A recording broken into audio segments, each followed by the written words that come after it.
Good afternoon, everyone. Thanks for joining us. Really appreciate you taking some time out of your day. Hopefully, you get some value out of this over your lunch hour here.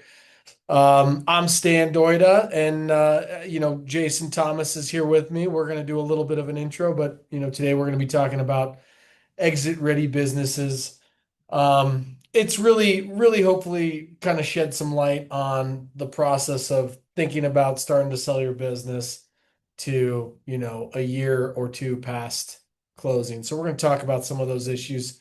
I think Jason and I could probably spend all day talking about this, but we're going to keep it to a tight, 45 minutes here. We're going to leave some time. If you guys have questions, please shoot them, put them up in the discussion, and I'll try to get to them. Great. So, as I said, I'm Stan Doida, co-founder of Doida Crow Legal. We specialize in helping entrepreneurs grow, finance, and buy and sell businesses. Mergers and acquisitions is about 50% of what we do. It's about I do about of M&A. I do about 2/3 of my work is sell side in the lower middle market, call it 5 to 100+ million in enterprise value. That's where I tend to spend most of my time. And I'd like to introduce you to my friend and colleague, Jason Thomas. Jason, you want to say Yeah, some thanks, things? Dan. I Be appreciate you here having for? me on. Thank you for joining us. Yeah, it's I think it's a great topic. Yeah, we're very similar to Stan as far as the types of clients that we work with, but we're a lower middle market M&A advisory firm.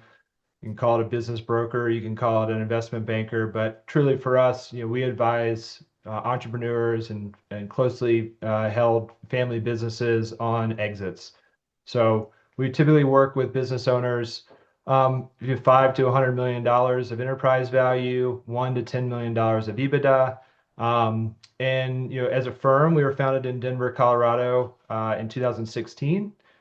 We have about 20 team members spread out throughout the United States, and we help entrepreneurs across the country, really with planning, consulting, helping them figure out what their goals are and what the timeline looks like, and then actually going out and getting a transaction done for them. And Raincatcher and our firm have crossed paths on numerous occasions, including amongst different investment bankers and representatives of Raincatcher's firm. Can't say enough good things about them. We enjoy working with you guys. Yeah, likewise. Likewise. It's been a great Cool. partnership. Great. Well, we're gonna kick it off. I think we have kind of 8 topics. Hopefully, we'll get through everything. The first one is whose lane is what, but I think you could also distill this down as what's the difference between an M&A lawyer and an investment banker? Um, Jason, you wanna talk about what you do and what your lane is in the whole process? Yeah, absolutely. So, our lane, we are, advisors for business owners. And when I say an advisor, we advise on all things business related. So that can be, preparation work that needs to be done in advance of doing a transaction. That can be kind of like strategic advisory of what things need to change within the business to get to a point of doing a transaction. And then we advise business owners kind of through the entire transaction process. We help go out and identify buyers. We help set valuation and valuation expectations. And then we help work through the business terms on all the definitive documents to get the transaction across the finish line. What we're not are tax advisors or legal advisors. We know enough to be dangerous, but that's why partnership with someone like Stan is so important because we try and stay within our lane and really advise on the business points in a transaction. Great. Yeah, and to tell you a little bit about where the law firm fits in, I always kind of dumb it down to this, Jason. I always say, investment bankers, brokers, guys like Jason and his firm, they're hunters, and I'm a butcher.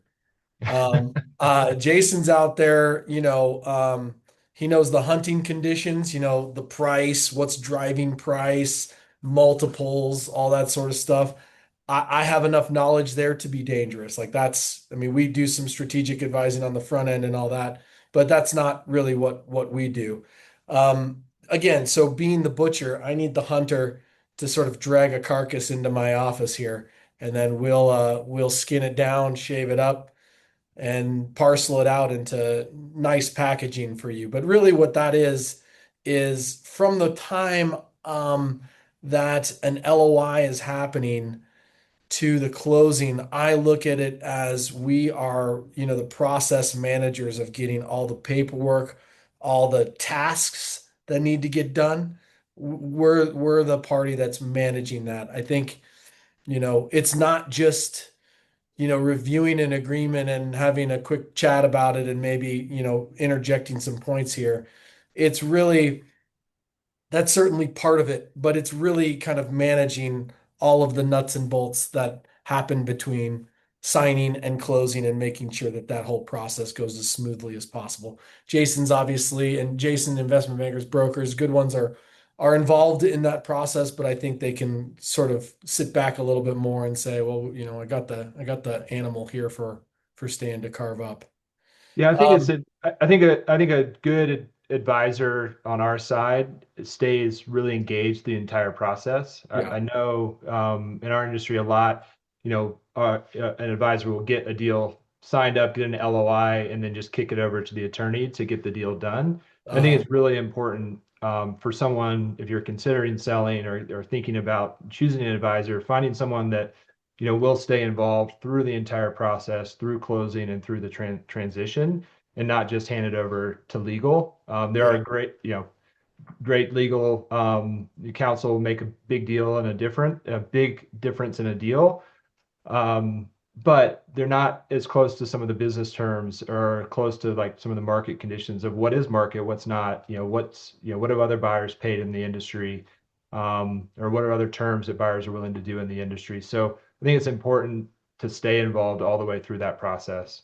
I agree. And I think that'll kind of touch on one of the points that we have there, which is like building out your team. I think, for that to really work well, Jason, it's got to be um, folks who at least uh, can work well together. Maybe they haven't worked together in the past, but they have the ability to work cooperatively together and sort of figure out what's best for the client there. But I Yeah, I think agree that's with why you. our working relationship works so well is that, we've worked on multiple deals together and we can really know where each one sits into the deal and, I think both can add value along the way with our Yes, clients. definitely. Great. All right. I'm going to move to the next topic there. So this comes across in my world, maybe more than yours, but we'll definitely ask for your opinion because I think it's an important perspective here. But a lot of the times that I'm involved, I mean, not a lot, but a significant number of times that I'm involved in an M&A transaction, there is no hunter. The founders were their own hunter, or really rather, and I imagine if it's anything like the emails I get, I mean, even the law firm gets solicited to be sold all the time. Yeah. So I imagine some of these founders just engage on some of those and then find a buyer that's kind of come to them and they've said, hey, you know what, we're not going to hire an investment banker. We like the price or we like what we see in this. So we're just going to do this ourselves. Um, I would love to, hear your perspective on this. I have my own perspective and 2 cents on it too. But what do you think, Jason? What would you tell Yeah. if they actually called you? What would you tell them there? Yeah, a couple things. I mean, we're seeing an increase. I would say majority of the sellers that we talk to, clients that we work with, have had some kind of outreach to them directly from buyers. There's, all sorts of AI tools out there now that allow scraping of data Mhm. and PE firms or strategic buyers have built internal M&A teams, and their whole job is to do business development and go build relationships with business owners. So a lot of deals get done without an advisor on the side of the seller. Do I think that's the best for the seller? Our role in transactions is to advise the seller. So I think that you're potentially leaving opportunity on the table.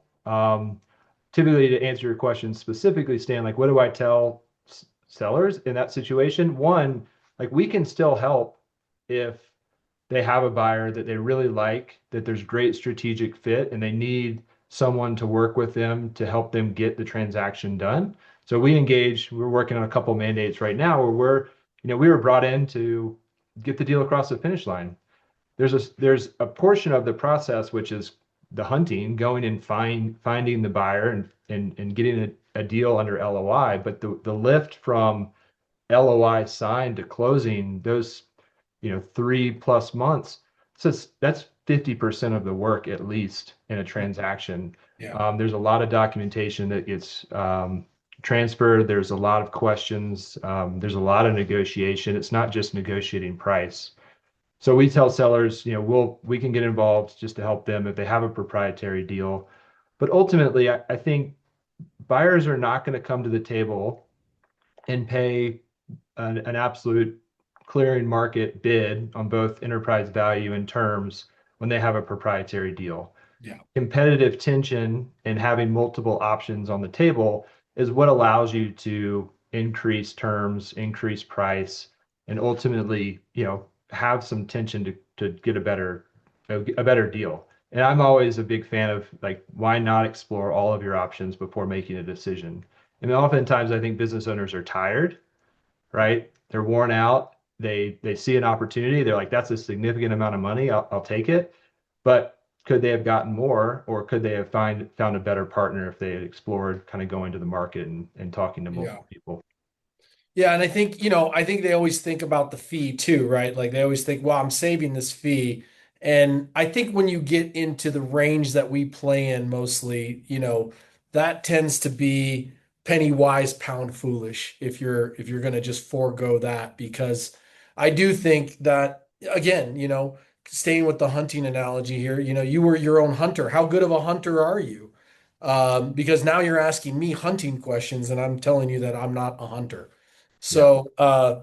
So I agree with you. I like the idea of developing that competitive tension right at the same time to kind of max out your terms, max out your value.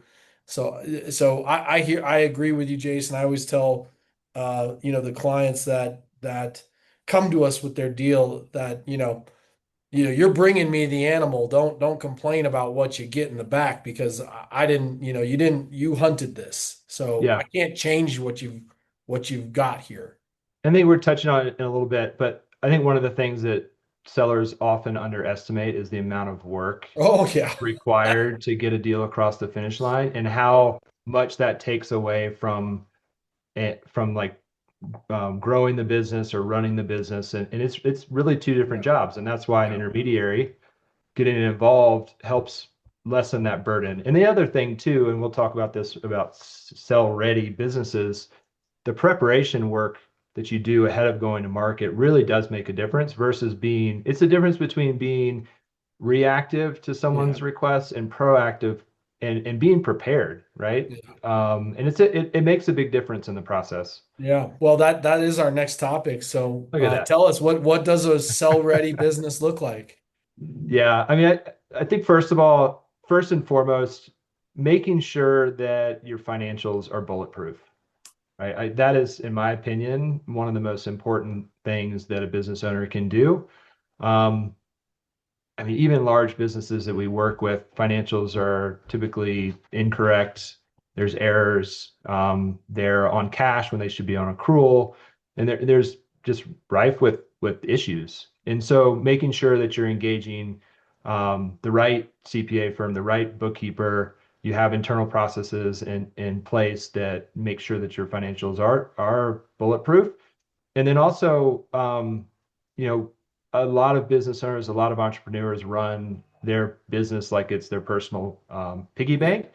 And so we see all sorts of personal expenses run through the business that, we can work through that and do what we call add backs. But ultimately, like the cleaner the financials, the Yeah. cleaner the deal. Yeah, it's an interesting thing because when you're an entrepreneur, you often look for some of these tax advantages, but being aggressive with your tax advantages doesn't necessarily comport with like having a sell ready business because it just is too intertwined. Um, just to add to, what a sell ready business is for us. Um, yeah, I think financials, I think, are always going to be one of the main drivers. And I recall a long time ago, as I was starting my entrepreneurship journey, hearing another entrepreneur saying, if you don't have accrual financials, you don't really have a business. And I sort of scoffed at that because I understand accounting pretty well. But, having gone through so many deals at this point now in my career, I 100% agree that if you want to be sell ready, you really need to have some accrual based financials that you can produce and that you understand how that sort of just differs from cash basis so that you can sort of, understand what a more sophisticated buyer with a financial system that just has more complexity than yours can come in and say, this is truly what this business is doing in terms of revenue, working capital, all that sort of stuff. Yeah, I mean, ultimately, a buyer is going to look at your business in the lens of accrual or Yeah. in the lens of gap.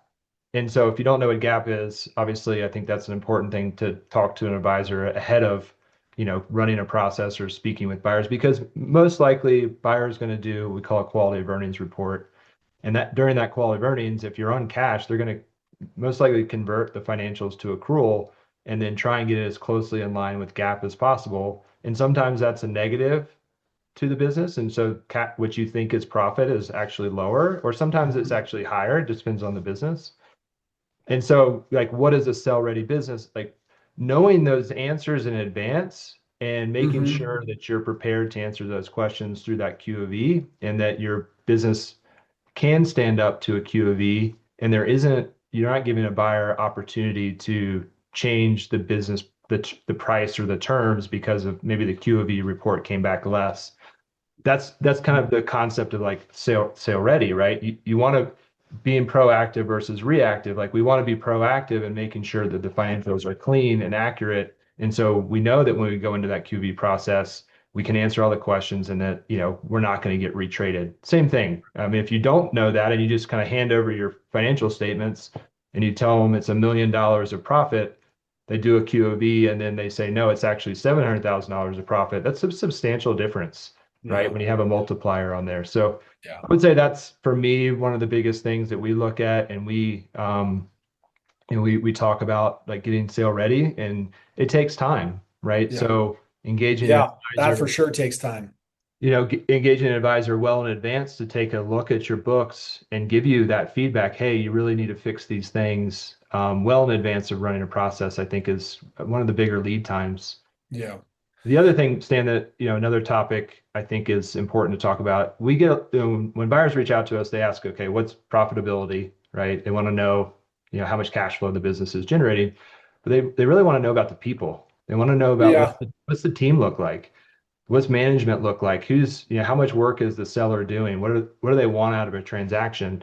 And so, making sure that your business is built to function without you, I think is a really big component of being sale ready.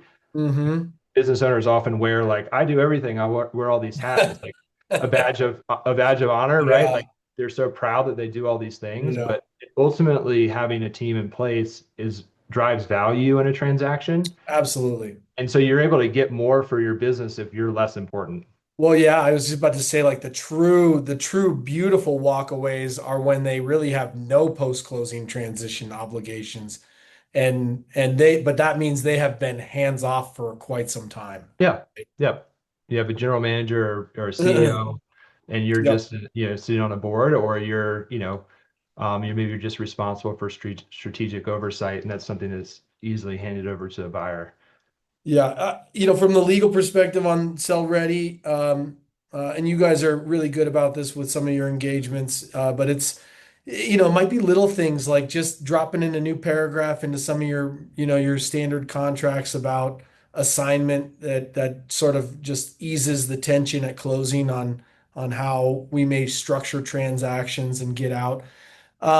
There's obviously organization that I think goes across both legal, business, in terms of documents, all the stuff you're going to have to turn over in diligence. I've always offered this if you ever are just curious about what a buyer might look at.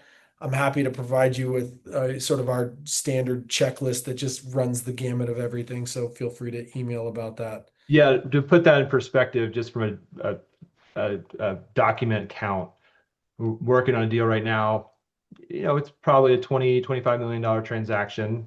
In the data room, there are 1,000 documents that have traded hands, Yeah. 1,000 pieces of information, right? And so going back to this concept of like doing a deal on your own or doing your deal with an advisor, with that particular client, we started a year ago, right? And our data room was already pre-populated. We probably had half of those documents at least already built into a data room before Hmm. we even started talking to buyers. Yeah. So less Yeah. work on the seller once we got into the conversation with the buyer. Um, I don't know why my Yep. Always camera's good to cutting out. do as much of that ahead of time as Yep. possible, because otherwise it's already a madhouse once you've signed the LOI on diligence. You could imagine if you didn't put those 500 in, adding those extra tasks to your list there. Yep. Um, so topic of building a deal team, advisors, what do you tell us what you think? What is what would you tell a client who's looking to, sell their business, what they should be doing on this? Yeah. So we view ourselves as kind of the quarterback in the transaction. Use another analogy besides your Yeah. hunting one. We're the quarterback in a transaction, right? So we kind of we help put the team together, and then we help coordinate kind of all the different moving parts in a transaction. So when I think about a deal team, obviously having an advisor on the business side is really important. A M&A advisor, investment banker. I think legal, not to continue to sing you praises, Dan, but I think your team does an amazing job. But like Thank having the right attorney can make or break a deal. I think from the attorney side, it's the same.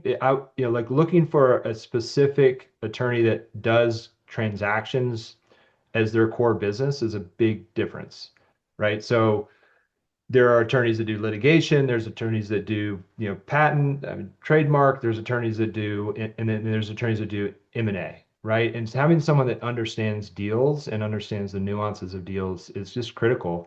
And I always make the analogy with our clients, like there's so many different types of doctors, right?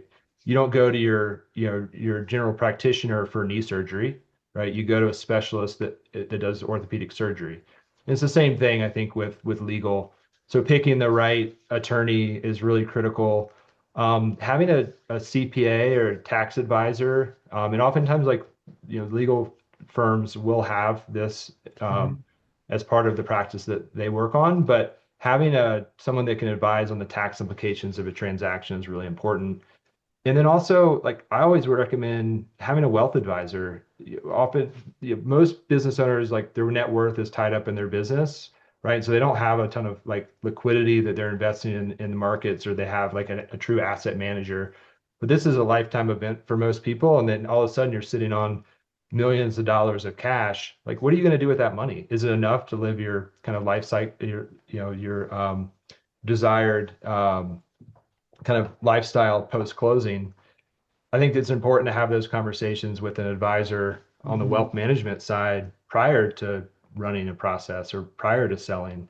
And you Yeah. can't go once you have $10 million in the bank account and say, all right, what Yeah. should I do? Like there's a lot of work that you can do ahead of time to prepare, and both on the tax side and the wealth management side and the legal side. So, everything is optimized when you get the deal done. I'm laughing over here because I agree with that 100%. Unfortunately, in probably a majority of our sort of engagements, we are just tapped before the LOI, so we're kind of in the last little leg of the from the start to finish that you've been the part of the journey that you've been on. And I recall signing an LOI and my client calling me the next day and says, "Hey, great. I want to do some tax planning and all that sort of stuff in terms of how we can maximize this and if I need to move some trusts or create some trusts." I said, "It is too late. Too late. We Yeah, you need this." probably get a lot of LOIs that are already signed just dropped on your plate. Yes, yes. Yeah, it's a great point because um there's lots that can be done, especially if you know that you have a really significant transaction on the horizon and you've got time because I think that there's a lot that can be done with some time and some planning on the tax front if you got the right advisors. I would And agree completely. yeah, and I agree. I echo what you say, Jason. I always, when it comes to CPAs, I do always advise that there is a CPA who is, for our clients, going to be part of the tax filings that get made regarding the transaction. I want their eyes and insights on of just a handful of things before we get to closing, and I like keeping them apprised of those issues so that they can weigh in there. Yeah, Uh, and Stan, just on this topic, like I want to just touch on like what we do and like interviewing advisors in our space. I think it's important to talk to multiple firms. I think it's important to make sure that the person you're talking to has industry experience, yeah, right? There's a lot of nuance in variety of industries. So, have they done deals in your industry before, or something that's adjacent, right? You don't have to, Mhm. I do a lot of deals specifically in the vacation rental management space. Like that's a really niche industry. I would say, if you have experience in property management, you could probably do a vacation rental management deal. But Correct. in general, like real estate, if you have experience in real estate, that's adjacent. Um, the other thing that's important is like, what's the process? Like, how involved is the firm from beginning to end? Do they run a bid process? Do they list the business? How do they find buyers? How do they negotiate? I think that's really important. And then also, genuinely, like, do you like the person? Can you work with that person for the next Yeah, nine you got to months? work with them closely. And do you trust them to have your best interest in mind? Um, I think a lot of firms have good business development people on the front end, but then they hand off to maybe junior associates. And so I think just understanding, who's going to be the lead on my deal the entire time. So there's accountability there. And then fees, obviously we talked about Yeah. fees. An advisor should be able to pay for themselves, right? You should be able to create enough value that you're paying for your fees in a transaction. And that's what we always tell our clients. And if we can't do that, then we most likely won't take on the mandate. Yeah, and as it goes for sort of interviewing lawyers or selecting law firms, I look at us as deal makers, and so I would be inclined if I'm selling to be looking for deal makers, not deal breakers. Yeah. Problem solvers, not finders.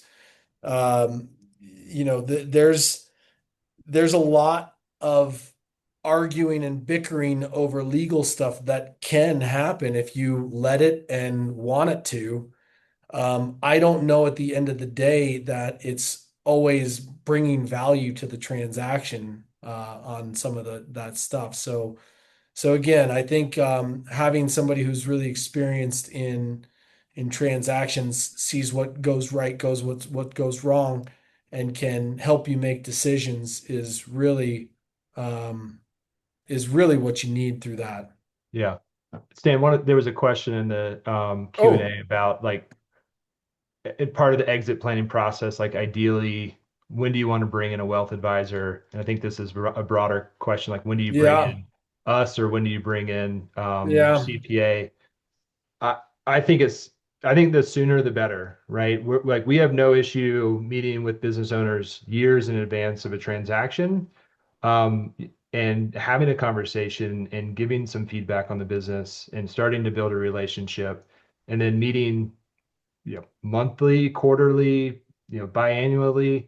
It really, whatever works best for the business owner without being a burden to them, but adding value along the way. And I think it's the same thing if you can surround yourselves with really smart people that can advise you towards your goal, then why not do that well in advance of a yeah. transaction? As it relates to us, I mean, it's usually really light touches. It's just Yeah. Hey, I have a question about this, or it's not big projects until we get to that last thing. But to answer the wealth management, my thought is that your CPA is going to want to put a tax return or two between what you're doing from a planning or tax mitigation standpoint and the transaction. So my sort of cut and dry easy answer would be like my guess is if you started 2 years in advance, you'd have enough time to kind of do some of the wealth planning stuff. But again, it probably is this, especially if you got a business that's like going up and any valuations that you'd be getting from third parties is continuing to go up, then the answer will be like when it's growing, when's the best time to plant a tree? It'll be, last year. Yeah. So anyway, I think your point's well taken, Jason. Sooner is always better in that stuff. And again, with some people and some things, it may be really light touches, not much needed from them. Yeah. And then if there is, you can, you adjust as needed. But yeah, Yeah. I mean, for us, I mean, minimum of a couple months ahead of going to market is what we like.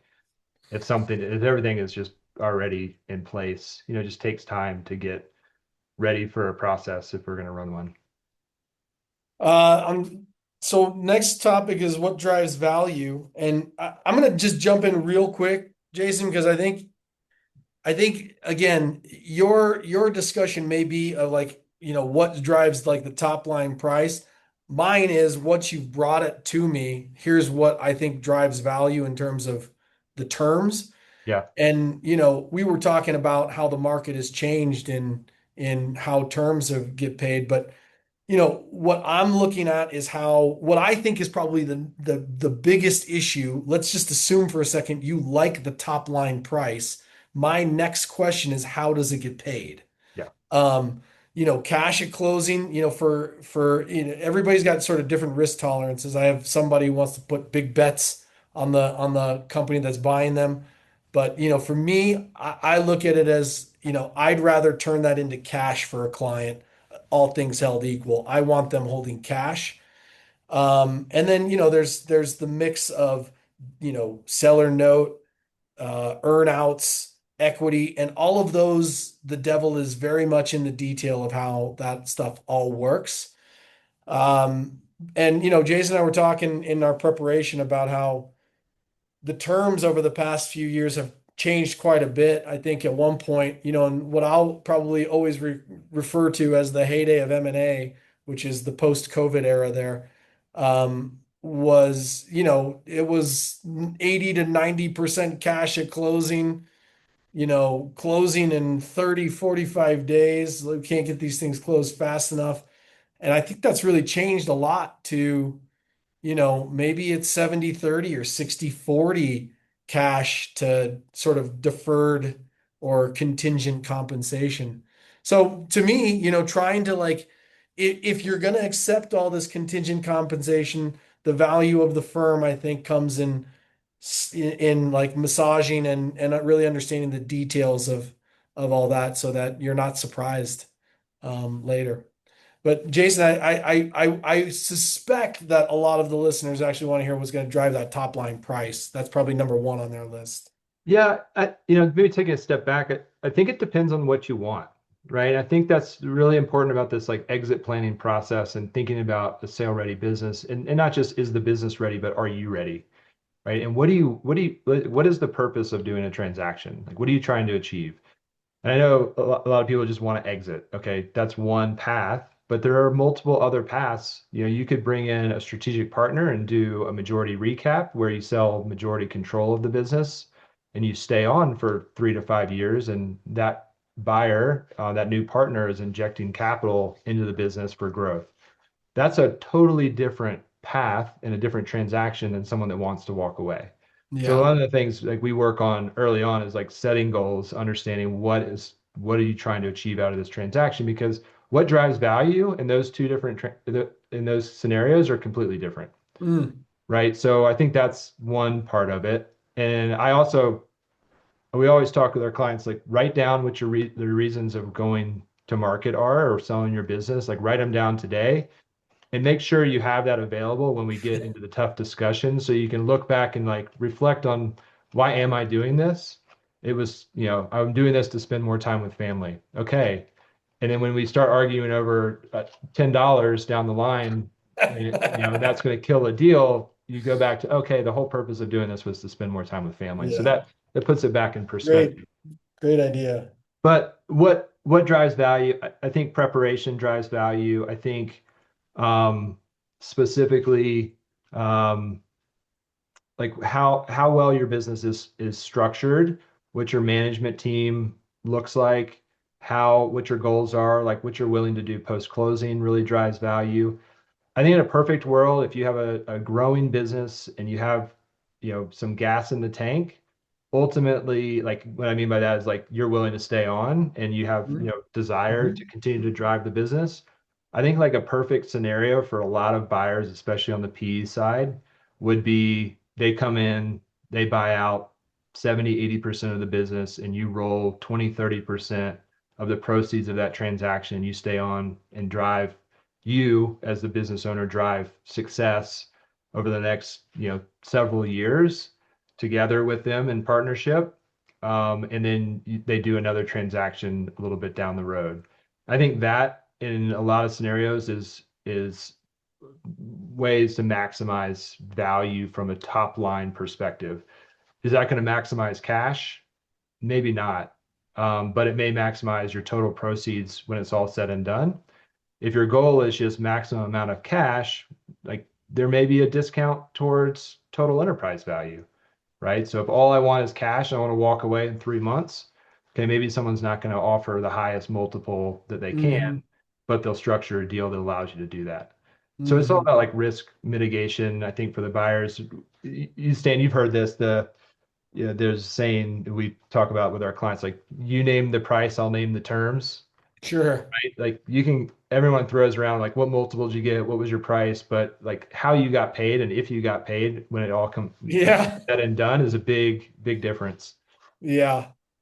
That's my subconscious question at every cocktail party that that statement is made there, Jason. Well, we see people like to talk, right? And so I got 8x for my business or I got 6x for my business, and that's great. I mean, it really is. I mean, really, there's so many business owners that aren't building businesses that can sell, right? Only a small Yes. fraction of businesses are actually built to sell. So that accomplishment in itself is fantastic, but people hang on to a multiple or hang on to a price that someone got, but they don't have all the context in the Yeah, transaction. absolutely.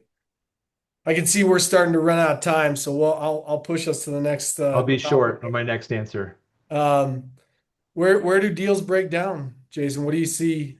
Where do you see things going bad from LOI to closing?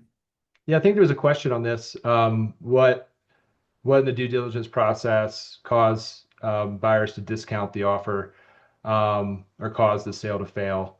Um, Look, financials are the biggest reason that deals fall apart. And this is because we agree on a price at LOI based on a certain amount of EBITDA or profit, and then you run a quality of earnings and buyers do their due diligence and it discovered that that is in fact not the case and the number is lower than we or the seller presented. And so the buyer ultimately will, retrade or, offer a different deal.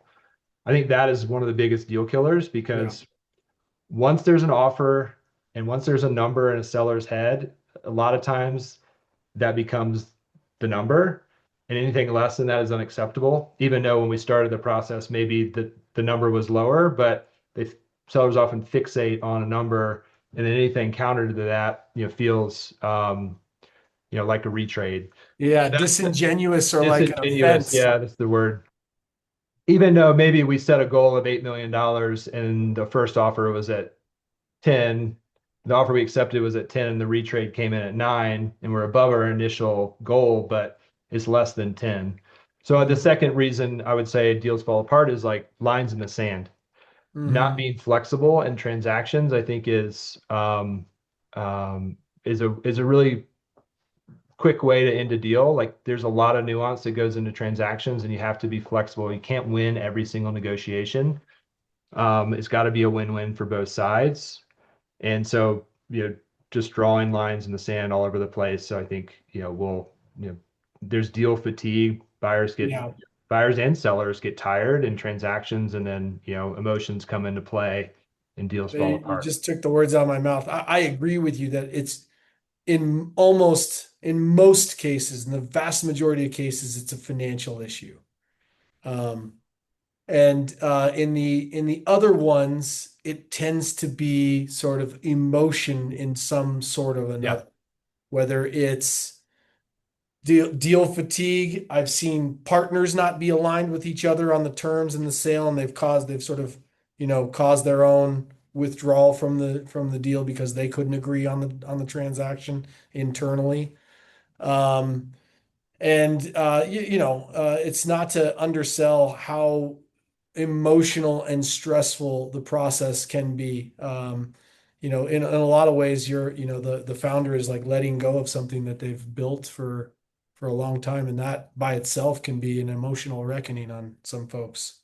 Yeah, I would say emotions are run high in transactions, and people start making emotional decisions, not business decisions. Yeah. And Yeah. that's going back to that, like, write down why you're doing it, and then it's helpful when you think emotions get high.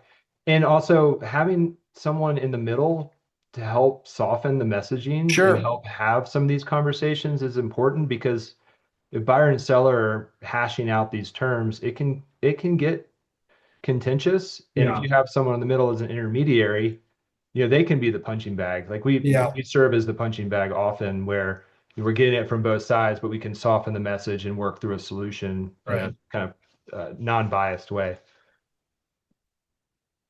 Great.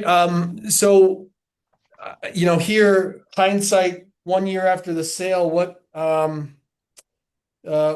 the one thing sellers wish they had done differently? What do you think? I think prepared more. Yeah. Um, I think a lot of sellers wish they had prepared more for a transaction. I think a lot of sellers had no clue going into it how big of a lift it was, Hmm.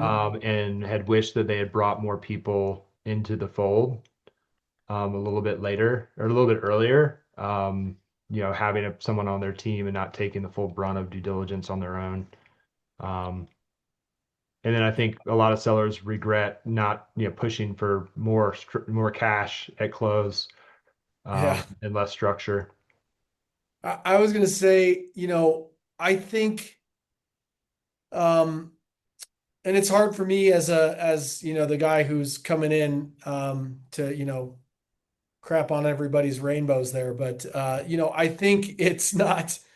I think a lot of sellers would tell themselves, I probably shouldn't have looked at this buyer with such rosy glasses on. And sometimes it works out tremendously well and there's long fit relationships.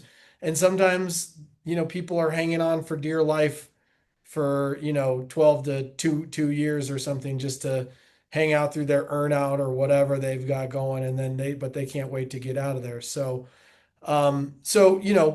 at the beginning, it's like dating, right? Everything's really exciting and it's very optimistic and there's lots of lies being told amongst people. And then once you get kind of, married and you're kind of running through the rut of just like operating and growing and trying to transition this business, I think it's less desirable for a lot of people. I'm not going to say for everybody because Yeah. I think I think results vary tremendously there. And there's really no prediction for me as to what's going to be, you know, who's going to be the good fit. I've seen red flags before, but it's not really it's you're turning over the keys to the new owner here, and they may have totally different leadership styles, operational approaches, and it just, you know. Yeah, I don't think it's necessarily malicious in a No. lot of regards. It's just change, right? Yeah. And it's hard for entrepreneurs that have always been so involved and so important, to the business, not being. And then, well, change, no matter what buyers say, that, oh, we're not going to change anything, it's going to stay the same. It always changes. Just the pace at which it changes, I think, varies. So that's something that I think I think your rose-colored lenses is a great analogy. Um, and that's why it's important to talk to multiple groups Hmm. and don't rush the process and have longer conversations and get to meet those people in person. And so you can kind of get past that initial dating phase and get into like building a deeper relationship. So you can weather some of these storms because I mean, Yeah. look, partnerships are hard in the best of terms, and then Yeah. you bring in the complexity of transferring over a business and the change of control and all that, and that just it makes it challenging. All right, we're at our time, Jason, but we would not be doing our duties to I think our listeners if we didn't at least have a thing or two to say about AI and M&A and what we see as the future or its role in this process. Few thoughts there, Jason? I mean, everyone's an expert now because of AI, so that's I think it's great. Look, we use AI all throughout our business, both on like assisting our clients for financial analysis, for data analysis, for due diligence, for marketing. But without the right person driving the AI, without understanding the nuances of the outputs, I think it can create complexities.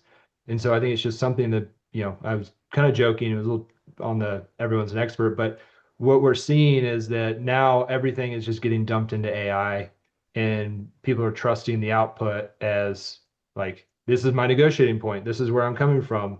And then we're seeing both on the sell side and the buy side people doing that. Yeah. And now we're having AIs defending their points, where maybe not sellers or buyers not listening to the professionals, the people that understand the nuance and have a lot of historical knowledge. Um, a little bit less so and relying just on the AI, and so that's challenging. Yeah. But it's amazing. Like, don't get me Yeah. wrong. It's a I'm with you. it, It's a tremendous tool, I think, for the right carpenters there. You know, um, I do expect it to have, tremendous disruption in the legal industry and how clients use lawyers. I don't see it as replacing the services I provide. I do see it as helping me provide higher level services and sort of, getting some of the muck of the really bad tasks, done quicker without human labor. And so for that, I think economically good. But and we're seeing this more on the diligence side for yeah, buyers. I yeah, mean, both an opportunity for buyers to implement AI in businesses, but also businesses that are adopting AI and using it for growth and using it for operations I think, are looked at more positively than someone that hasn't even started. So it's something that, it's kind of the standard also now that's being looked at of like, how are they using this across the organization? well, I see I've blown past our time here. I don't see the discussion thing from where I am. Oh, Speaking of AI, your AI is in the background there as you're looking at so you might want to put the oh, presentation back gotcha, up. gotcha. Uh, So I have a few Q&As here, Stan, if you can see what I'm yeah, saying. let's see what we got. Oh, there we go. Um, never mind, you answered the question. For a manufacturer thinking 2 years out from sale, what operational changes have you actually seen move the needle on buyer confidence? You have any thoughts on I would maybe rephrase the thing as what are value drivers in am I getting that right? Like what's gonna be a value driver to manufacturing business? Maybe longer term contracts, certainty in contracts. That's things that are coming to my mind. Um, Yeah, uh, I would say I would just look at maybe supply chain redundancy, what um, um, The other thing too is looking at like work in progress and understanding like what that cycle looks like. Um, having a clean, list of inventory, having a clean list of assets, having that valued ahead of going to a process, um, clear org chart.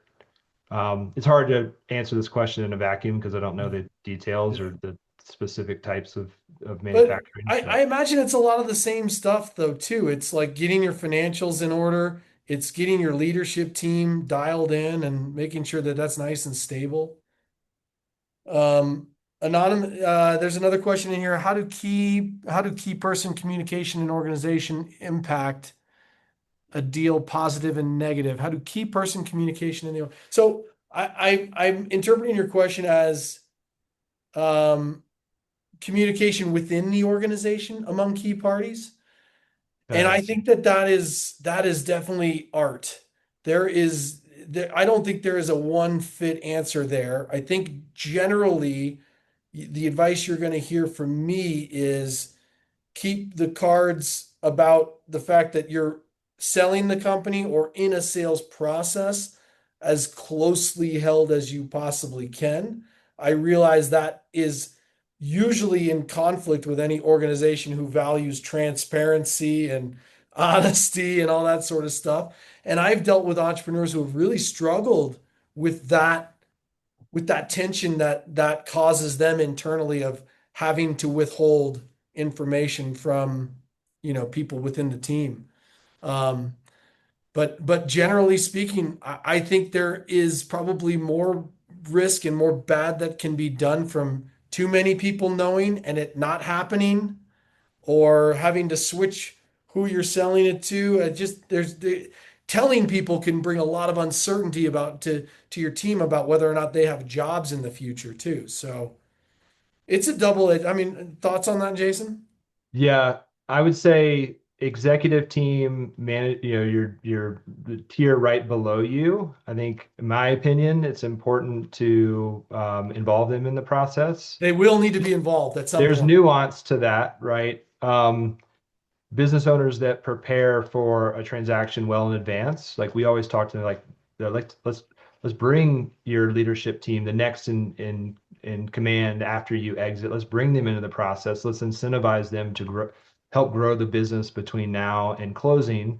They get maybe a transactional bonus Mhm. at the time of closing. They're incentivized to help you drive value, and they're going to be part of the diligence process. And then they're bought in, and then we have time to let them meet the buyers and then also set them up for success. So I think Yeah. that's really important.